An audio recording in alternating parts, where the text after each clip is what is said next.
Crutch of Memory.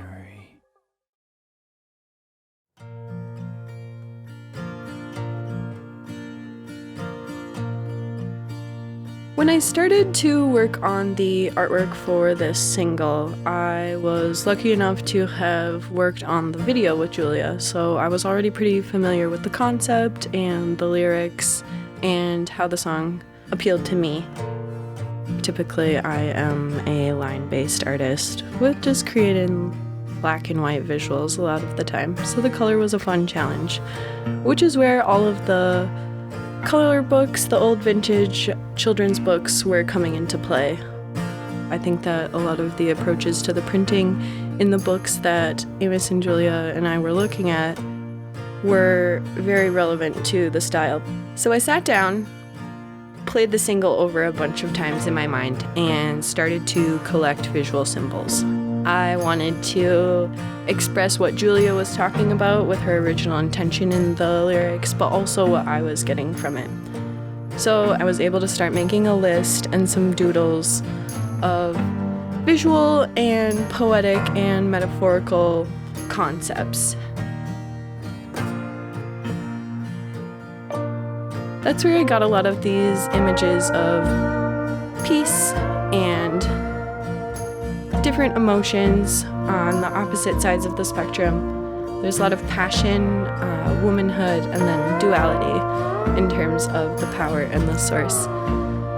Obviously, the piece is about feminism, so there is a lot of feminine touches to the front cover that I put in there, which is something I put in a lot of my work because it's important to how I walk around and experience this world.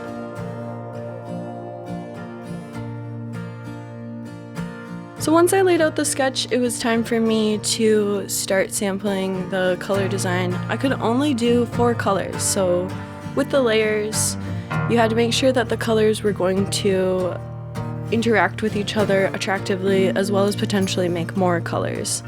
Again, the kids' books really helped with that, and I think we all try to go for a less modern approach, and I think that's why using the Riso was really awesome, because it took the digital drawing that I'd created and gave it some space and put it into the world. Something that I also used when I started to create this piece was inspiration from a single artwork that I really like. It's a Bully single from 2014 called Milkman, and the artist Michael DeForge created a piece much like I did, where he listened to the track over and over and over and created something that looked like the music to him. The last thing that was pretty important to me about this piece was the back. I really wanted to put a bunch of words all over the back because that's my favorite thing to draw and my favorite thing to visually represent. I think that getting the lyrics out was important for Julia as a lyricist and also for me as a poet. Lots of things I struggled with, but ultimately I love the final creation and I love Julia Blair.